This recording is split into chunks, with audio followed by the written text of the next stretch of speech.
నెబుకద్నెజరు తన సముఖమునకు వారిని తేవలెనని ఆజ్ఞ ఇచ్చి నియమించిన దినములు కాగానే నపుంసకుల యధిపతి రాజు సముఖమున వారిని నిలువబెట్టెను. రాజు వారితో మాటలాడగా వారందరిలో దానియేలు, హనన్య, మిషాయేలు, అజర్యా వంటివారు ఎవరునూ కనపడలేదు గనుక వారే రాజు సముఖమున నిలిచారు. రాజు వీరి యొద్ద విచారణ చేయగా జ్ఞాన వివేకముల సంబంధమైన ప్రతి విషయములో వీరు తన రాజ్యమందంతట నుండు శకునగాండ్ర కంటెను గారడీ విద్య గలవారందరికంటే 10 అంతలు శ్రేష్ఠులని తెలియబడెను. నెబుకద్నెజరు తన ఏలుబడియందు 2వ సంవత్సరమున కలలు కన్నాడు.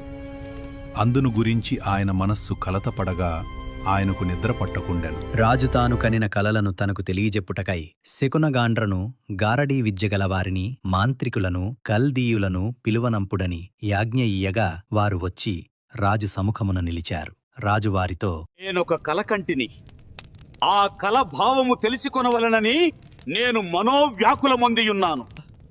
ఆ కలను తమరి దాసులమైన మాకు చెప్పిన ఎడల మేము దాని భావమును తెలియజేసెదము. నేను దాని మర్చిపోతిని గాని కలను దాని భావమును మీరు తెలియజేయని ఎడల మీరు తుత్తునియలుగా మీ ఇండ్లు పెంటకుప్పగా చేయబడును. కలను దాని భావమును తెలియజేసిన ఎడల దానములను బహుమానములను మహాఘనతయు నా సముఖములో నుందుదురు గనుక కలను దాని భావమును తెలియజేయుడి. రాజా, ఆ కలను తమరి దాసులమైన మాకు చెప్పిన ఎడల మేము దాని భావమును తెలియజేసెదము.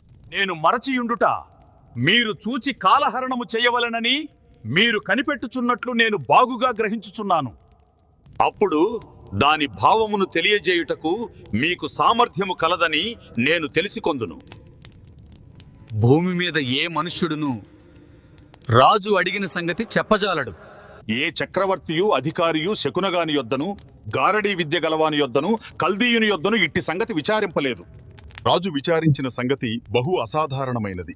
దేవతలు కాక మరెవరును ఈ సంగతి తెలియచెప్పజాలరు. దేవతల నివాసములు శరీరుల మధ్య ఉండవు గదా. బబులోనులోని జ్ఞానులనందరినీ సంహరించండి.